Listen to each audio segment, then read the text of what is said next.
চাই এটা ঠিকভাবে তদন্ত হোক, যে ওইটা কিভাবে ভাইরাল হলো, আগের দিনেই প্রশ্নটা সবাই পেয়ে গেল, তো ওইটার তদন্ত হোক। তারপর যদি তারা মনে করে, আবার আমরা চাই আবার রি এক্সাম হোক, কারণ ওই রেজাল্ট আমরা মানি না, কারণ এটা একটা গ্রুপের ক্যান্ডিডেট আগেই কোশ্চেন পেয়ে ফেলেছে এবং অনেক নাম্বার।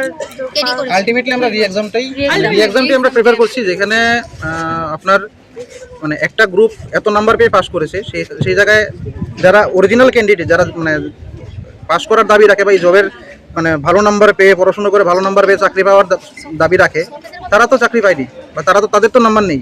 শুধুমাত্র সোহেদের এই কারসাজির জন্য আজকে এই অবস্থা।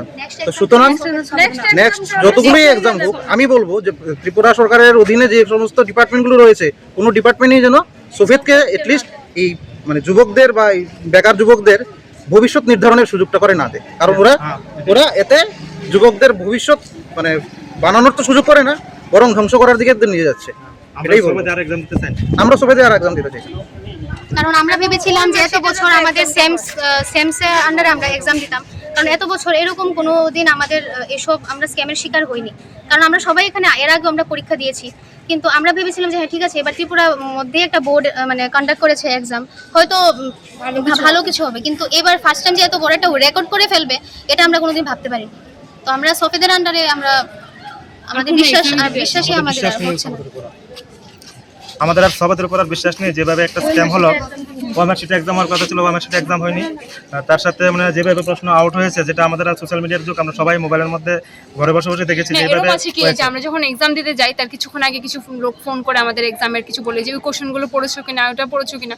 তো আমাদের কাছে অনেক কিছুই প্রুফ থাকে, কিন্তু আমরা হাতে কিছু পাইনি বলে কিছু বলতে পারিনি। যখন রেজাল্ট দেখি আমরা পুরো অবাক হয়ে যাই যে এতটা রেজাল্ট কি করে হয়।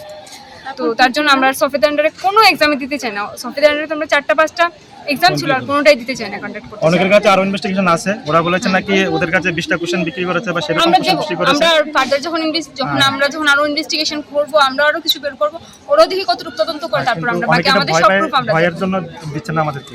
যদি ওগুলো পাই, ওগুলো আমরা মানে মিডিয়ার সামনে তুলে ধরবো, যদি ওগুলো আমরা পাই।